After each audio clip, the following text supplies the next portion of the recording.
Hello, educators. Welcome to our webinar today. So my name is Mike, and Aaron is joining me today. We were both educators for several years before joining Eduscape. Eduscape is a professional development company that challenges educators across the globe to rethink learning in collaborative and creative ways. Now today, our focus is really on transforming our instruction from the physical space into a digital learning environment. We're going to be looking at how we can shift our mindsets and explore very practical planning frameworks in order to achieve and tackle this uncharted territory for many of us. Before we dive too deeply into the content, we're going to start off in prayer. And Andrea from NCEA will be joining us a little bit later, but Aaron is going to lead us in a quick prayer before we begin. Hi, everybody. This is a great opportunity to start to build our network and communicate with each other and relate to each other as Catholics and humans and Catholic school teachers and teachers in general. So that being said, if you could join in with me, in the name of the Father, the Son, and the Holy Spirit. Hail Mary, full of grace, the Lord is with thee. Blessed art thou among women, and blessed is the fruit of thy womb, Jesus. Holy Mary, Mother of God, pray for us sinners, now and at the hour of our death. Amen. In the name of the Father, the Son, and the Holy Spirit. Absolutely. Thank you, Aaron. So let's dive into what our logistics are going to look like for today. So first, you are going to be with us for the next 55 minutes. Of those 55 minutes, 45 of those minutes are going to be spent looking at online learning myths, what we tend to believe about online learning, and we're going to be looking at some additional information that might help us change our mindsets. Terms. We're going to be looking at online learning terms. We may be in this for 2 weeks, 2 months, or for the rest of the school year. So building that background knowledge of what these terms mean is going to be extremely important for you, your learners, and your parents as stakeholders. We are also going to look at planning. We're going to look at a 5-step six phases of planning that will really help you practically plan for the online learning space. Our last 10 minutes of the day are going to be focused on questions and answers. Now, let's go over the learner outcomes for what we want you to walk away with by the end of today. One, we want to review simple planning tools, and that's our planning framework that will help you create your remote teaching model. We're going to explore various practices, processes, and mindsets that support an online learning environment. And finally, identify those very practical steps to continue instruction online. Now, before we move into the technical logistics, just keep in mind that today we're focusing on that pedagogical, that learning science side of planning the online learning instruction. I'm sure you've received a lot of emails and seen a lot of posts out there about tools that are accessible to you to use that are free, which is fantastic. And we love that the educator community is coming around and helping educators like yourselves. But today we're really going to focus on the pedagogy, as well as we're going to show you a concrete example. That concrete example is a 10th grade learning example. However, the steps, the practical steps that we're going to talk about today can be transferred to any grade level. We just chose a 10th grade example for you to see. So keep that in the back of your mind and think about how that can be translated into your learning space. Welcome, Andrea. We just did our prayer and we're doing the logistics. Do you want to say a few words before we continue?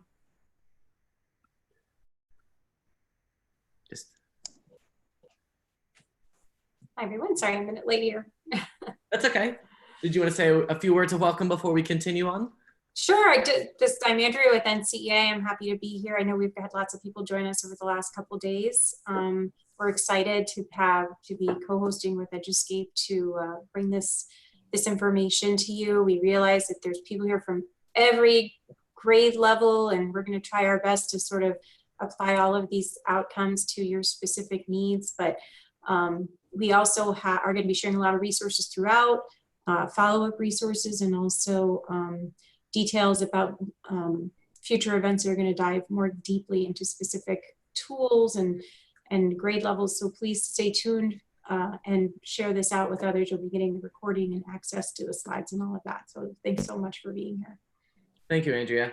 Absolutely. So like Andrea said, we are filming this. So that brings us into the logistical part of this. So number one, I'm actually going to start with that webinar is being recorded. So as good digital citizens, we're letting you know that it's being recorded, but also because you will have access to this recording in days to come on our website. Use this for your professional learning communities. Use this for your colleagues. Now, do us a favor though, if you're using them, let us know. We would love to see how we're making an impact in your schools and to see how we're helping your educators across the globe. We're also going to use the question and answer feature in Zoom. If you're new to Zoom, it's at the bottom of your screen and it says Q&A. Because there's about 58 of us in this group right now, we have your mic and video turned off for this webinar. As a result, please use that Q&A section to ask questions along the way. Secondly, there's also a chat feature. Use the chat feature at any time to communicate with each other, to drop in resources, to create and build your professional learning community. At the top right-hand corner, you'll probably see that there's a button that says speaker view or gallery view. When you click on that, it'll toggle between seeing just the speaker at the moment, which is me, or seeing all three of us, Aaron, Andrea, and myself. So choose which one you would like to view today. We're also going to be using the polling feature that's integrated into Zoom, and we'll explore that in just a few moments. But if we're good to go, let's dive into our content for today. So let's explore our story. We're going to be looking at a story or the context of Mr. Jameson. Mr. Jameson is very similar to he's in a similar situation that you are in. Mr. Jameson is a 10th grade history teacher at St. Anthony's High School. Unexpectedly, the high school closed down as a result of the COVID virus, and instruction has moved online. He keeps getting emails about these tools, but Mr. Jameson doesn't know where to start. He keeps thinking, online learning is easy, right? I just post articles and YouTube videos. What are these online learning terms that I keep seeing? How do I decide what to teach? How can I authentically provide a Catholic education for my students?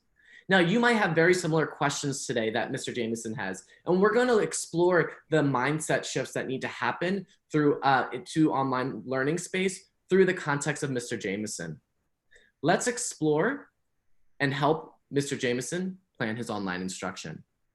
First, let's explore some online learning myths.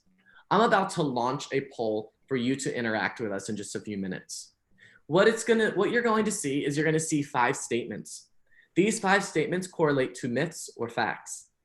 After you go through and answer them at your own pace, we'll go through and extend our learning a little bit more.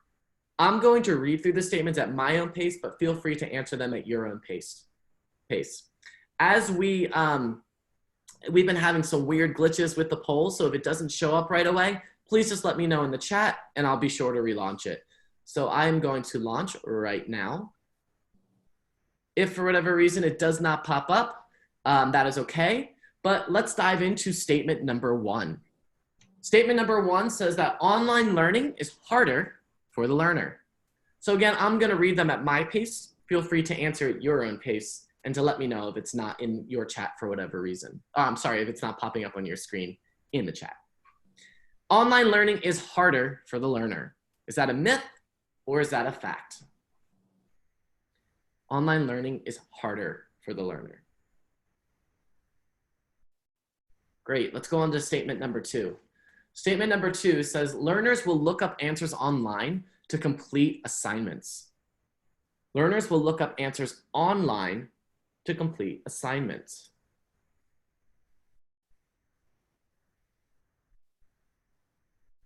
Let's take a look at statement number 3.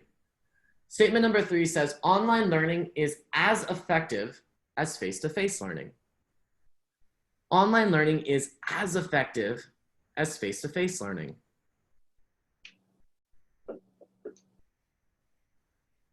Let's look at statement number 4. Number 4 says online learning is impersonal and less engaging.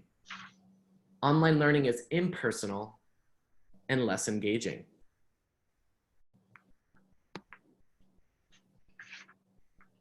Last but not least, statement number 5. Statement number 5 says planning an online learning experience is similar to planning face-to-face instruction. Planning an online learning experience is similar to planning face-to-face instruction. Now, I still see the polls are coming in, so I'm going to give you about 10 to 15 seconds or so to continue to add in your answers. In just a couple seconds, we will go over our responses.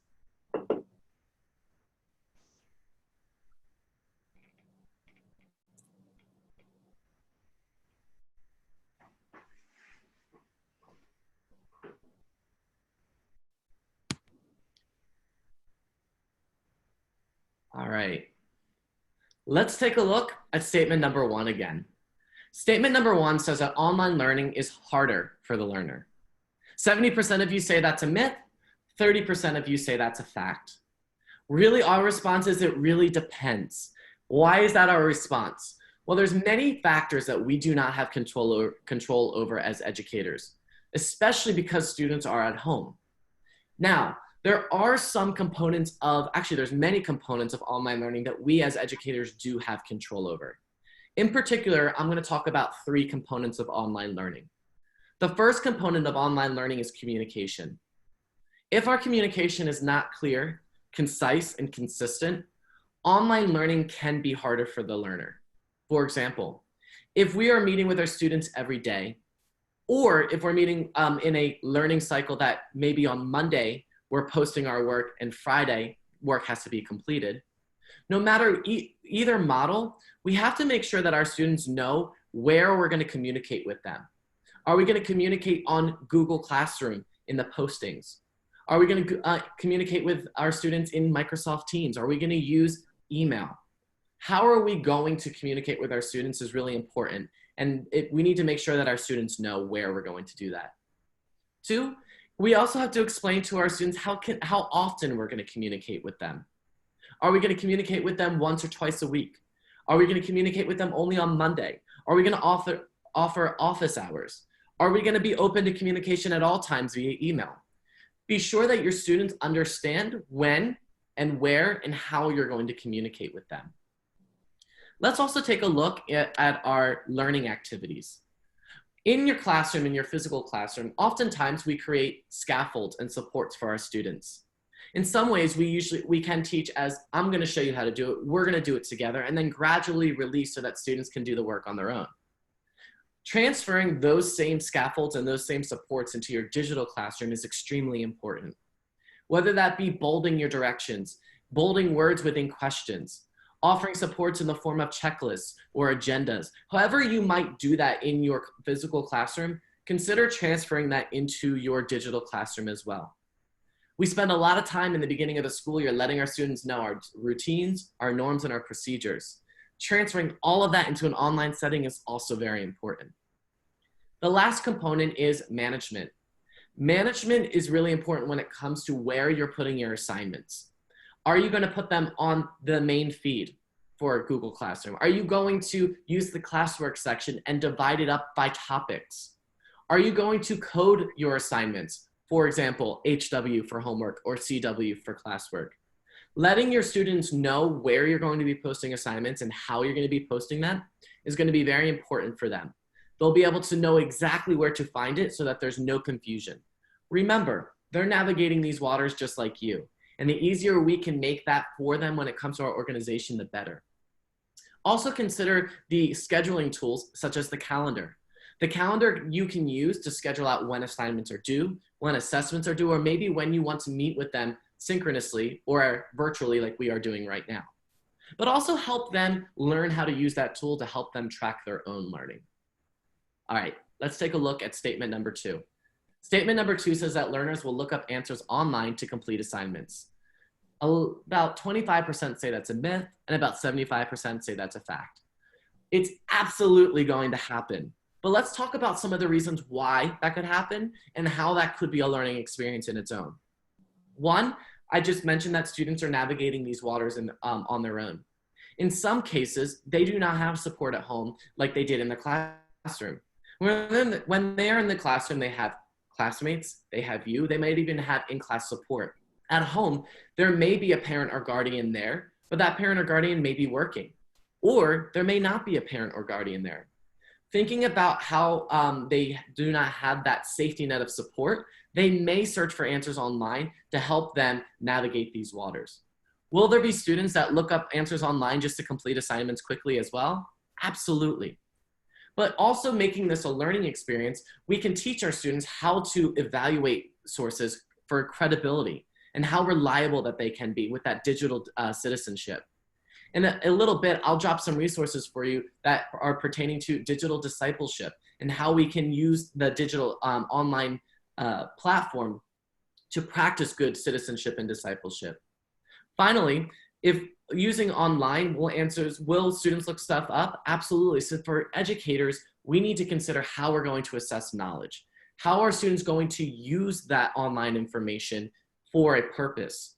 Maybe that means that our quizzes are more low stakes and they're smaller grades. Maybe that means that we are having students join us in a virtual conference like we are doing right now to complete a test so that we can digitally proctor it and they can ask you questions directly in the chat. Maybe students are completing tests in an open book format, but are limited on the amount of time that they have to take that test. Whatever it is, just make sure that students understand what the parameters are, but also what your administration and your districts allow you to do in terms of age groups and video conferencing. Checking out those guidelines will help you make that decision when it comes to proctoring tests. Let's take a look at number 3. Number 3 says that online learning is as effective as face-to-face learning. 48% say that's a myth, 52% say that that's a fact, almost right down the middle. The effectiveness of your instruction really comes down to the components that you have control over. For example, management, communication, and your learning activities. There will be many students that don't have internet access at home. I'll drop a few resources in a little bit that show that some internet providers are offering internet at a very, very, very cheap price or free. So we have to also then consider that some students will be completing this work on their phones. If they're doing so, encourage students to download Google Docs app or the Google Classroom app. Consider using PDFs if they're for your resources that are easily downloadable on their mobile devices. The more ways that we can make this content accessible to students, the more effective it will be in their instruction. Also bringing parents into the conversation. Conducting a meeting maybe like this so that parents understand what your expectations are in this uncertain time. Think back to the beginning of school year where you bring parents into your classroom to discuss your procedures for the year. This is going to be a similar time where they're going to be just as confused as the students are. So the more support we can offer them and the more support we can offer our students, the more effective our online learning will be. Let's take a look at statement number 4. Statement number 4 says online learning is impersonal and less engaging. Now, 73% say that's a myth and 27% say that's a fact. Can online learning be impersonal and less engaging? Absolutely. I've taken courses before where I get a few articles, I read them and I post and that's it. It was very impersonal and not very engaging for me. That being said, there are a variety of ways that we can make learning personal.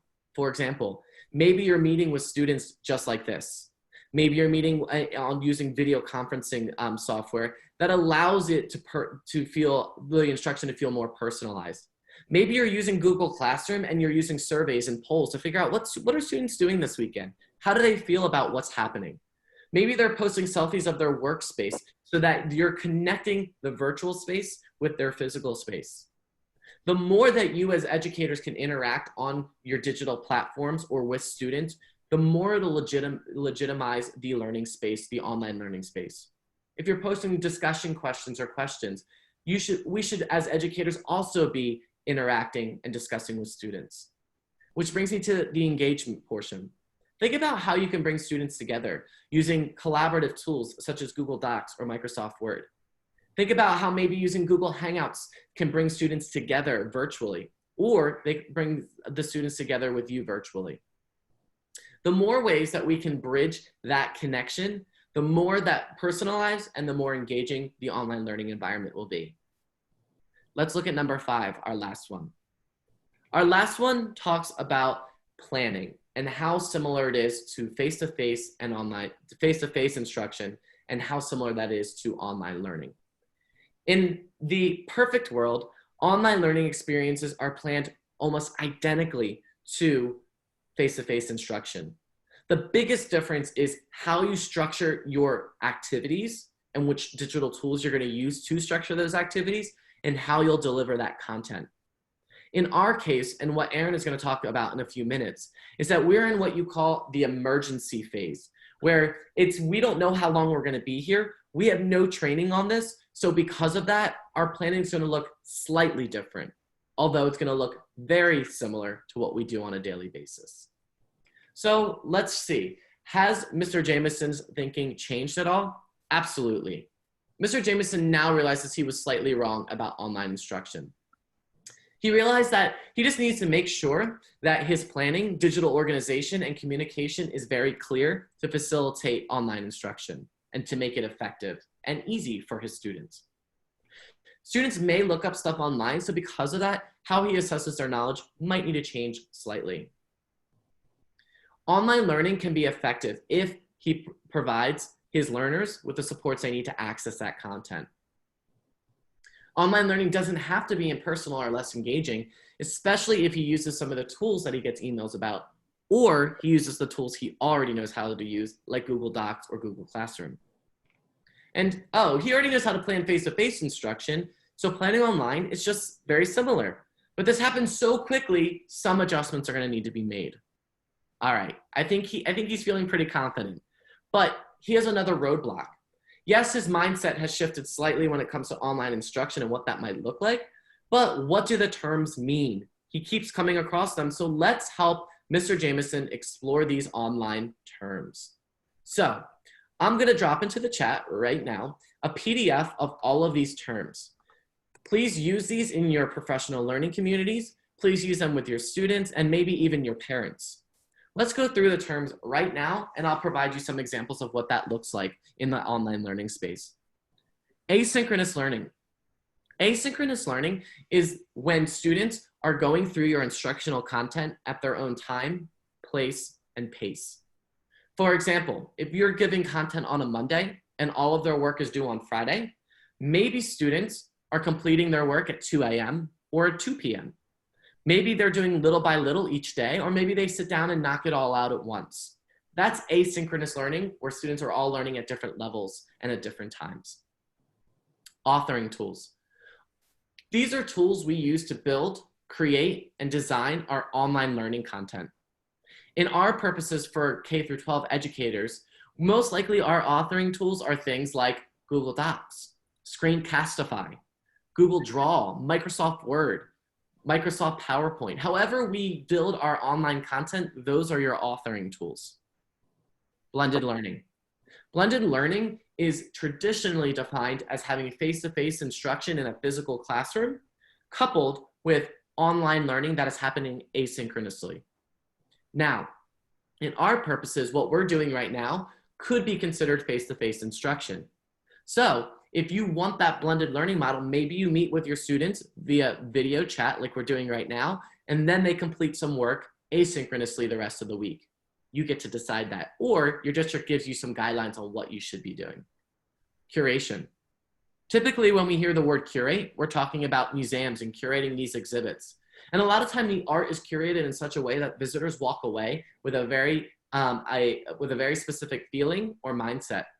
When we're collecting our resources as educators, we're pulling together articles, videos, or maybe even creating them such that students are walking away with very specific learning outcomes, and they all work together for a specific purpose. It's not just a research of bringing articles together just to have articles. They were chosen very specific for a very specific learning purpose. E-learning and online learning. Both of these terms are synonymous, and essentially it means electronic learning using some type of digital content. Let's go to our next term, instructional design. You as teachers are all instructional designers. All that is a fancy word for saying you combine pedagogy, the cognitive learning sciences, with digital authoring tools. So if you've ever planned a lesson, and if you've ever put it on an active panel or an active board or a smart board, or you've put it on Google Classroom or Google Docs, you are instructional designers. Learning management system. There are a variety of learning management systems out there. They range from being very minimal to robust. For example, some just allow you to post assignments for students to do them and to return them back to you. Some allow you to grade digitally as well as post those grades digitally. And some even allow you to do video conferencing right inside of the platform. For our purposes as K-12 teachers, Your LMS may very well be Google Classroom or Microsoft Teams, Canvas, Schoology. Whatever you use to manage your learning with your students, that's your learning management system. Synchronous learning. We are synchronously learning right now. What that means is that education and instruction is happening in a live virtual format. We're using video conferencing software, and some instructors might use teleconferencing software to access that instruction. Video conferencing software allows you to combine video with audio and at times chat to facilitate virtual instruction or meetings. Now, Mr. Jameson always wondered what LMS stood for, now that he knows that because he has better background knowledge.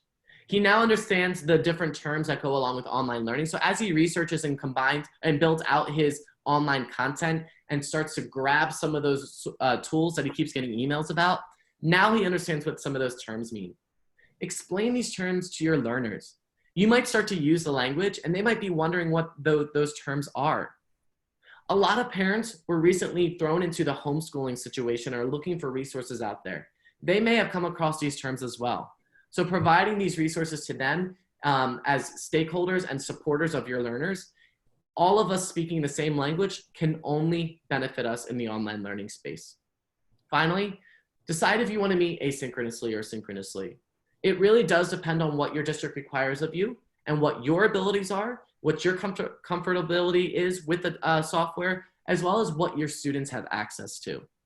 So feel free to decide that and then to plan your instruction around that. So Mr. Jameson, he's going to be a professional ID in no time. He's already using the lingo right. So his mindset has shifted from myths of online learning, and now he's starting to get a better picture of what it looks like. He now has the lingo in his background knowledge in order to speak about online learning in the correct language. Now, let's help him decide what to teach online in this emergency setting. To support Mr. Jameson's transition from that face-to-face instruction to his online community, we're going to go through 6 concrete and very tangible steps to planning your purposeful instruction to ensure that educational experiences for students are continuous, are authentic to what they need, as well as meaningful and with quality. So that way students are able to have as uninterrupted experiences as possible and be able to continue their educational progression to their next stage, next grade level, or whatever their next goal is. At the top of your screen, there are 3 different bit.ly links that are all for the same graphic organizer. The graphic organizer outlines this process and also includes guiding questions to support your thinking at each phase of this process. It also has space where you can use the tool for your own planning or share with others who might find it beneficial. I know Mike has dropped it in the chat as well, so feel free to access it there. As we go through this process with Mr. Jameson, again, he's a Global 10 teacher, and he's going to focus on planning a unit around World War I.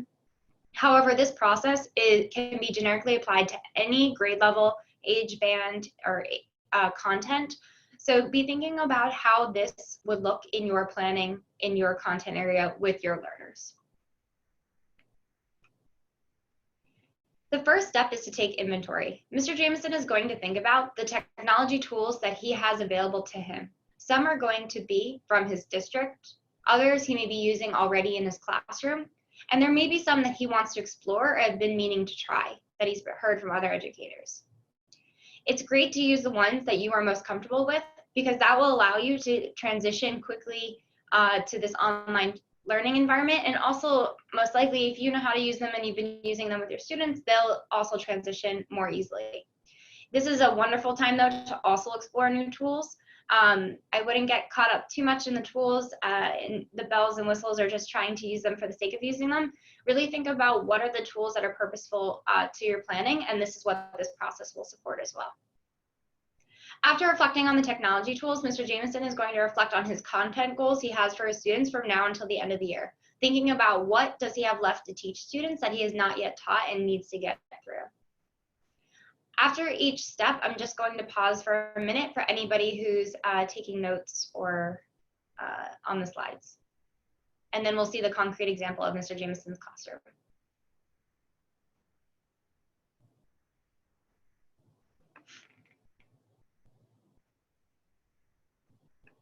Mr. Jameson's work on the first step looks like taking a bulleted list or inventory of the content that he still needs to teach for his Global 10 students. He's also reflected on the technology tools that he is available to them and he's most comfortable using at the moment. As we go through this process, engage in some silent or independent reflection about what tools you currently use and which ones may be useful for your planning and transition to online learning community. You can also use the chat feature to share tools with each other if you're not already, and start to build our knowledge and our community as we go through this together. In step 2, identifying learning outcomes, the goal here is for Mr. Jameson to think about what are the non-negotiable learning needs and standards that he has for students that he'll use to focus his instruction and help make this transition as smooth as possible and also timely. To start the process, he's going to think about his end of unit and end of year assessments. What are those key benchmarks that students need to demonstrate learning in order to know that they're progressing to the next stage? He's then going to think about those non-negotiable standards that students need to achieve and write learning outcomes that are actionable based on those standards. The learning outcomes are what will drive his instruction and ensure that his planning is focused on the most essential information students need. He will then just check the alignment between his learning outcomes and non-negotiable standards, so that way he can just ensure that this is a meaningful experience for students and that their time is being most utilized. Just pausing for any notes you may be taking.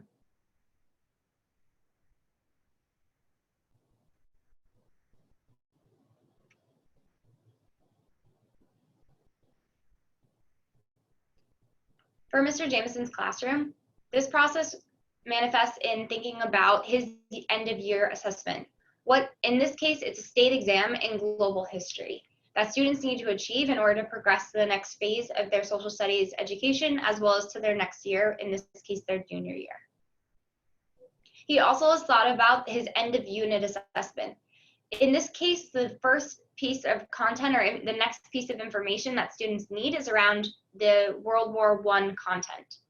He already had planned on using this performance task that had 4 parts that includes researching, expository writing, some teamwork, as well as presentation.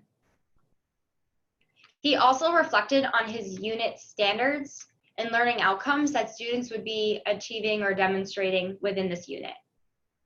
Because this transition to online learning was so fast, he needs to think about what are the most non-negotiable, most important, and tangible standards that students need to be able to master. In order to do this, he's going to reflect and analyze his end-of-year assessment, thinking about which of these standards are the standards that are assessed in the state exam that students need to be able to demonstrate. After doing analysis, he determined that these are the 3 standards highlighted in the color blue that students need in order to demonstrate and have access to that exam. He also determined the corresponding learning outcomes that are related to those standards for this particular unit. He then looked at his unit assessment and determined which parts of the assessment are directly assessing the learning outcomes and also standards. He determined that the first 2 parts of the end of unit assessment were directly assessing the learning outcomes. And he knows that the 3rd and 4th parts of his project can be used as extension or later incorporated as he starts to build his online learning pedagogy and skills. This is an example of the end of unit assessment that could be done fully in a virtual environment with students, but because he's in this emergency situation where transition is happening so fast, he's determined that these are the core or non-negotiable learning outcomes, standards, and assessment that students will be able to demonstrate, and therefore we'll plan around this first. After having reflected on the non-negotiable learning outcomes that students will engage in, he's now going to go back to those assessments to identify the ones that he's going to present to students. He's going to look at his summative assessment that he just was looking at for the unit, determine if it needs to be modified, and build any new assessments, including any formative assessments that will help check student understanding along the way. So it allows him to know where students are progressing and how he needs to tailor his instruction, whether it be extension or remediation. And just pausing here as you take any notes.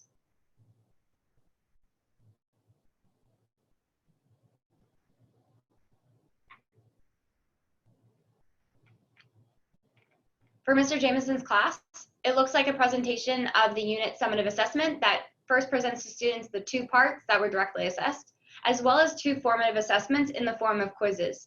These quizzes will directly assess the learning outcomes that he identified as being non-negotiable, where he can check student understanding and ensure that if there's opportunities for extension, he can include them and adjust instruction if there's a need for remediation.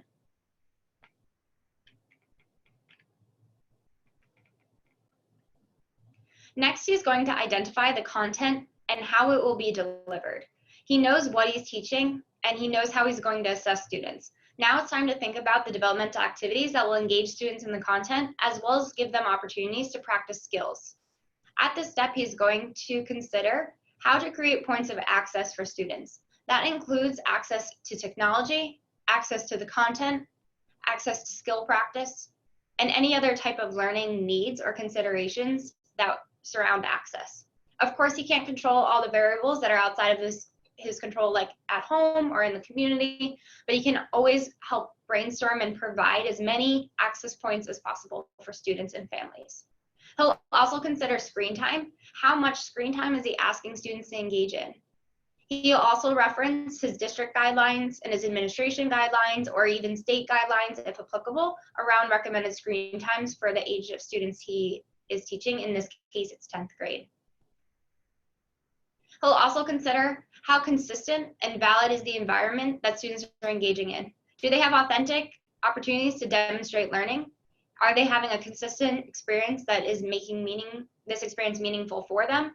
And are they able to demonstrate a valid understanding of their content, or are they just repeating out information they found on the internet? At times that could be important, but how can we challenge students and also give opportunities to assess what students are learning, and also encourage them to be innovative and creative? Just pausing for any notes.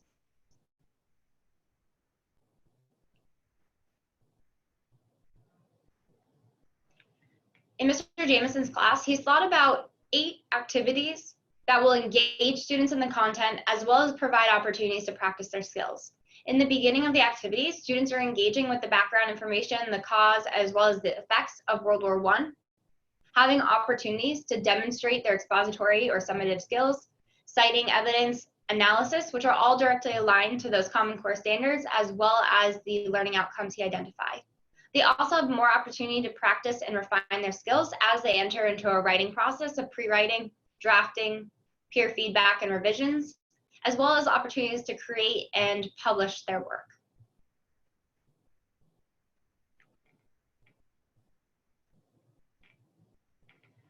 In order to support all the planning he's done, he knows what he's teaching and how he's teaching it. He's going to think about and take another round of inventory of the learning materials that he has access to. He's going to think about what does he already have, what does he need to find or curate, and what does he need to create. He would then move to actually create and curate any of those materials he needs, so he's ready to organize them on his digital platform.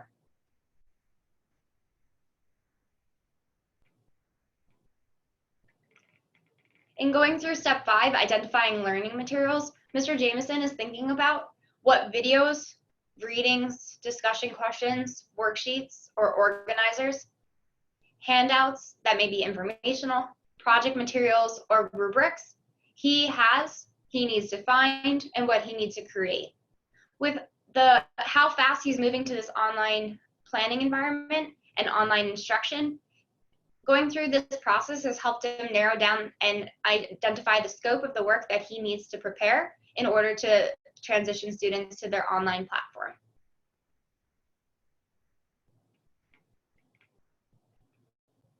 And in the last step, he knows what he's teaching, how he's teaching it, and he's gathered his materials. It's now time for him to determine how he's going to organize digitally his learning materials, taking into consideration the format of learning, whether students are going to engage with the content synchronously or asynchronously.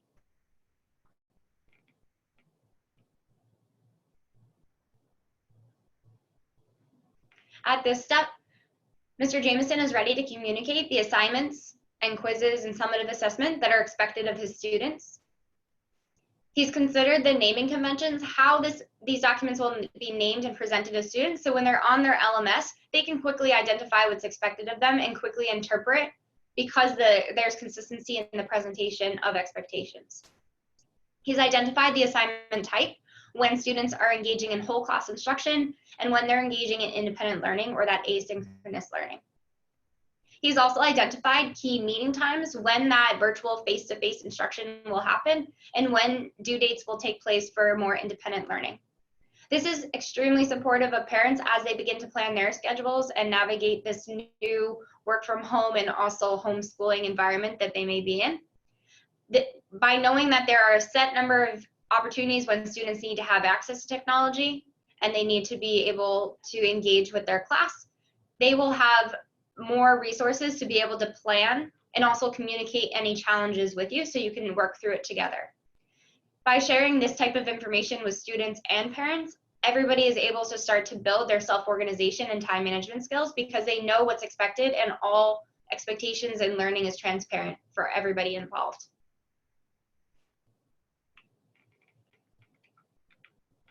After having gone through these 6 concrete steps, Mr. Jameson knows that his curriculum is meaningful, it's aligned to the expectations of student needs in order for them to progress to the next grade level, and he's ensuring that his online instruction can be done in a timely manner, so that way students have as uninterrupted time as possible, so that way they don't have any gaps in their instruction or in order to minimize that. We are now going to open up to a Q&A forum, so you can use the Q&A feature of our webinar to submit any questions you have, and we will address them. You can also continue any conversations or sharing of resources that you are engaging in the chat already. Absolutely. We'll give you a couple seconds to gather your thoughts. I did drop through some resources into the chat, so feel free to use them. I'm also going to drop in our email address as well as our events page for Eduscape, as well as the NCEA events page. So the question was that where can we access the copy of the webinar? So on our website over the next couple days, we will have the recording. You do have the resources, but we cannot give you the physical copy of the slide deck itself. But everything that we covered in the slide deck has been pushed out to you. But I will also drop for you right now the exemplar for Mr. Jameson. So all of the concrete examples that Aaron just went over are included in that PDF that I just posted in the chat as well. Yep, and you'll just go to our website to get the recording. So one question we received was, do you have any specific recommendations for specials teachers such as music, Spanish, or PE? Through these webinars we've been offering, we've really been building our network and speaking with so many different people. And some things that have come up through conversations around vocational studies or the arts and other subjects as well is using opportunities to engage students with video recordings. So for example, if students have music lessons, recording themselves practicing on their instrument, and then having the teacher engage with them by giving them feedback. So really being able to submit something, build a digital portfolio, whatever subject it may be, and then also having that feedback loop where the teacher actually gives writing or sends back in a video to give that feedback to students so they can continue to progress. That's one thing we talked about. Mike, did you want to add on? Yeah, the more way that we can make the learning visible for those non-traditional quote unquote academics, the better, whether that be taking pictures and reflecting or video. Those are the best ways, in my opinion, to target that. There are some online learning simulations that you're able to send your students to for certain content areas or specials areas as well. And Andrea, I see you want to also add to that. Yeah, well, it's funny because I've been on the phone with people all day in Catholic schools with different things. So I feel like every time we get online at the webinar, I have new ideas to share. But those of you who have schools where you're using Google Classroom, you know, adding a second instructor into the classroom is the way one teacher shared with me that they are incorporating the specials teachers into the academics. That way they can assign things through the Google Classroom. And I saw similarly a question about early childhood or early elementary. Those of you who are Class Dojo users are very familiar with that as far as, you know, classroom management and those sorts of things. But there is a portfolio function of Class Dojo that the kids can record themselves. They can take pictures of things and send them to you through the portfolio. So that would be applicable, you know, to art class if they're creating something, or other subject areas, even if it's just, you know, written work, that they can, you know, submit things to a portfolio through Class Dojo. Another thing is if you have a social media account for your school, or you know, an Instagram for your classroom, where parents maybe might want to post picture artwork, or, you know, outside exploration of something, you know, the science in their backyard or things like that. There can be some experiential things that maybe you can assign that can be shared with some of those simple tools where a child themselves might not be using the technology, but they may have a parent that can help them engage with that as well. Yeah, thank you, Andrea. And I think this is a really great example of how reaching out to your colleagues in a professional learning community, maybe creating a Google Classroom for questions like this to see what other people are doing, excuse me, or in your archdiocese, or in your with sister schools, whatever it might be, to get the information that other people are doing is so powerful, because there are teachers that are already doing certain things and they've found solutions to certain problems. So reach out to them and see how you can also draw on their experience. So one question we got, which I really, really appreciate, is I'm not familiar with online teaching and how do I build my confidence? Such a great question. And I think that there are so many teachers that are in the same boat. I think there's a few pointers here. Number one, you probably don't realize that you know a lot about online instruction already. Like we said, how you plan for face-to-face and online is very similar.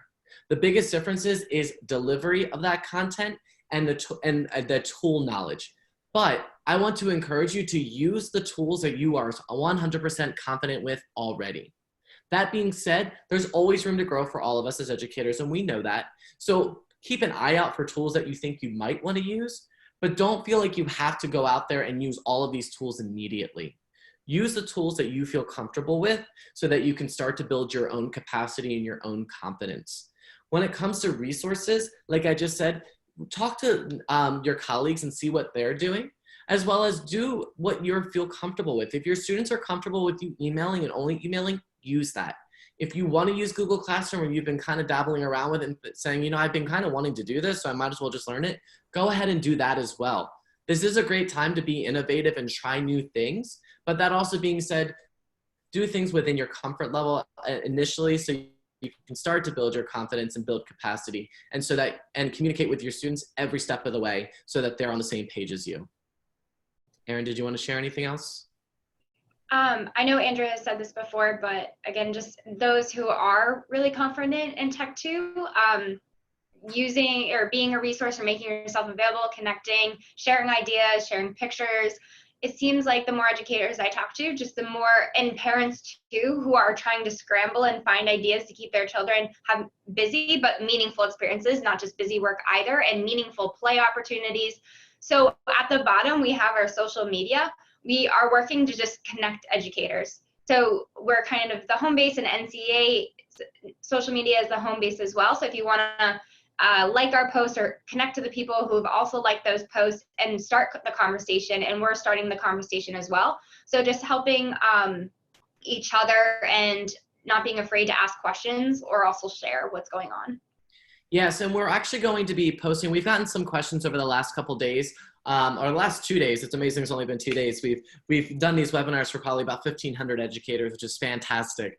But one of the things that we're going to be pushing out over the next couple days is a resource where we've received questions that we wanted to dive deeper into, whether that be curating more resources, or we just didn't get a chance to answer in the webinar, or they're questions that we're frequently getting. We want to make sure that there's answers are out there for everybody, and we will be pushing out a resource on our website very shortly over the next couple days to have that for you as well. Much like you're feeling the pressure of all this, we as a company are also trying to push out resources as quickly as possible, but ones that we find to be effective and meaningful to you. So one of the questions we got is that we're using Seesaw, and how much do you advise is a good amount for us to be posting? How often should we post? That's a great question, Aaron. I'll defer to you first, and then I'll follow up. Yeah, I don't know if there's exactly a right number, but I think it's about consistency and communicating expectations. I think Mike had mentioned this in the beginning, but if you have communicated with parents and students that they can expect communication from you or post from you at a certain time or certain day of the week or a certain number of times during the week, that will help ease their fears or worry or questions because they know what's expected and what the plan you've set forth. So if you've decided that you're going to post one time a week every Monday, and then by Friday work is due, and along the week you're making yourself available, giving feedback to students, answering questions, that's okay as long as they know what's expected and then can help hold each other accountable for that. I think the biggest thing is determining a schedule, working to make it as consistent as possible, and then communicating that schedule with families. I also want to advise sort of communicating that internally at a building level. Mm-hmm. So, you know, we all have sort of different styles as teachers, and some may be, you know, more prolific than others. You don't want to, you know, have wildly different expectations from your first grade teacher and your second grade teacher for using the same tool. So maybe come to some kind of agreement at your building level so there's some consistency for your families as well. It's a great point. And I also think that in this scenario, because this is so new to everybody, I personally would err on the side of a little bit less, just so that students can start to navigate these waters and then start to build that capacity over time. Much like for you as educators starting to build that confidence, students may need to start building that confidence as well. So then another question we have, and this is a very common one, and I'm going to defer to both Andrea and Aaron on this one, is what about early childhood? What does this look like for them, and how can we continue instruction for them? And the first thing I'm actually going to say is just consider the stakeholders that are involved. At the pre-K level, bringing parents into this is going to be so crucial, and making sure that the parents are on the same page as you is going to be a crucial part of the online learning experience. Mm-hmm. So building off of that, one, understanding and supporting the stakeholders like parents, but also identifying what technology tools are available to students. Taking pictures or having parents take pictures of them is accessible. Emailing with parents may be accessible. Accessing YouTube videos or iReady or whatever other platforms you're using may be accessible. Keeping that number small as well, so the learning curve is not as large and parents can help support their students in accessing that technology, since they're going to be the ones who are supporting their child most and on the front line, so to say. And then also, there are key benchmarks that younger students in early education still have to meet. So as you're going through your planning process, thinking about what is that next benchmark, whether it's reading or math or another developmental goal, and thinking about what can I do to plan my instruction around supporting students and meeting that benchmark to help narrow it down to start. And the last offering I would give for now is you've worked really hard to create these beautiful routines and teach them to your students and have your students start to own them and become leaders in the classroom and have different roles. If you can communicate those routines with parents so parents can help replicate them at home, it will not only allow students to continue their educational development, but also have parents ensure that they're continuing the good work you've been doing and also use the time meaningfully. So whether that's just providing a schedule of the activities and links to how you engage those activities, can be as simple as that in a Word document or a Google Doc or an email. I think for early childhood too, it's really important to educate parents as to like, and one thing early childhood educators do well is standards-based grading, right? Because we have, you know, it's lesson A or a B, but we're drilled down into the skills themselves. So helping parents, you know, understand different ways that they can help their students demonstrate that they've mastered that particular skill. Assessments they can do in the home, observations they can make to journal. I think it's really important in regard to early childhood to acknowledge that you may be in a situation where they're with a grandparent or a babysitter. We can't make the assumption that all parents are able to work from home. So thinking about, you know, how that's going to look different for somebody who is maybe relying on someone who's not using technology on an everyday basis. So some flexibility and creativity, and some choice, I guess, for parents, and giving them some options for how they can help demonstrate that their students are mastering some of these skills. Yes, thank you. Most journals can be submitted by paper after the school restarts, or mailed, or taken pictures and emailed as well. So all of that can still be communicated, even if it's not quite as frequently. Absolutely. And thank you everybody for participating with by asking questions and being here today. We do have that information for you on the slide. I also dropped it into the chat for you to access us if you need us. We are here for you to help you along the way. I'm going to just talk about one logistical piece here, and then I'm going to turn it to Andrea to close us out for the day. As you exit out of the webinar in just a few seconds, it's going to ask you to fill out an evaluation. Please fill out that evaluation, and that helps us hone our webinars and to be sure that we are providing you with the support that you need. We just want to walk away with encouraging you to let you know that we are here for you to support you, and we do appreciate you spending time with us in an hour of your day, learning from us and also learning from each other. So I'm going to turn it over to Andrea to close this out and to close out the webinar with some encouraging words.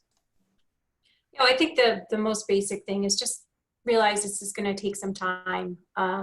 You know, I talked to a school today. They said that they took what they did for summer learning last year, which was a bingo card of different activities, and they used that just to get through this first 2 weeks to give them a minute to catch up.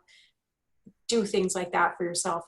Parents understand that this is unprecedented.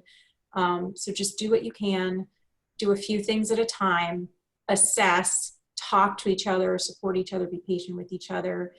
We have faced many challenges as Catholic educators. We will get through this. This is also an opportunity for us to sort of learn and think bigger and plan for 21st century learning moving forward. So God bless you, and thank you for all you do for kids. We're here from you. We're going to keep pushing out resources. Connect on social media. We have the hashtag Catholic Ed Chat. If you're on Twitter, we're all Catholic educators and community Saturday mornings at 9 a.m. Eastern. If you want to do that synchronously, which is our vocabulary word we learned today. But if you prefer asynchronous interaction on Twitter, you can just use that hashtag at any time or search that hashtag, and there's lists of Catholic school teachers there that will give you anything and everything you ask for as far as resourcing. So reach out to communities. If you're not on social media professionally, this is a good time to start. Absolutely. Thank you everybody for joining us today. Have a great day. We're here for you. Thank you, everybody.